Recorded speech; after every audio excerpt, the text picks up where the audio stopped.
नमस्कार मंडळी, कशा आहात सगळे तुम्ही? स्वागत आहे तुमचं माझ्या छोट्याशा व्लॉगमध्ये. अहो, रोजचा स्वयंपाक, चहा, नाश्ता करता करता किचन कधी मळतात ना ते समजतच नाही. म्हणून म्हटलं चला आज वेळ मिळाल्यानंतर किचनची डीप क्लिनिंग करून घेऊयात.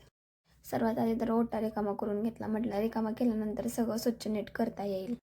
आणि मग वळाले गॅसकडे आणि गॅस स्वच्छ करून घेतला आणि प्रेशामध्येच येत होती, तिची मध्येच लुडबुड चालू होती.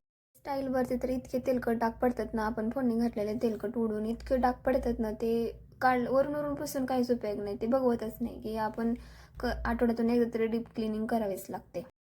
आणि ते स्टाईलवरचे डाग एकदा घासून निघतच नव्हते, म्हणून मला ते बघवतच नव्हते की मी ते डबल डबल डबल घासून घेत होते.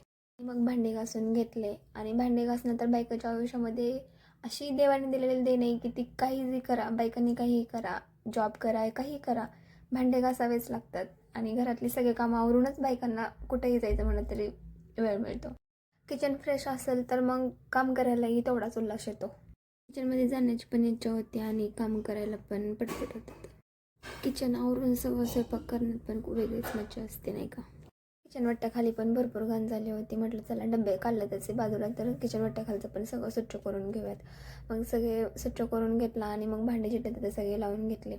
भांडे लावून झाल्यानंतर मग मोठे डबे घासले होते. मग त्याच्यातलं सामान सगळं व्यवस्थित भरून ठेवलं, पॅक करून ठेवलं.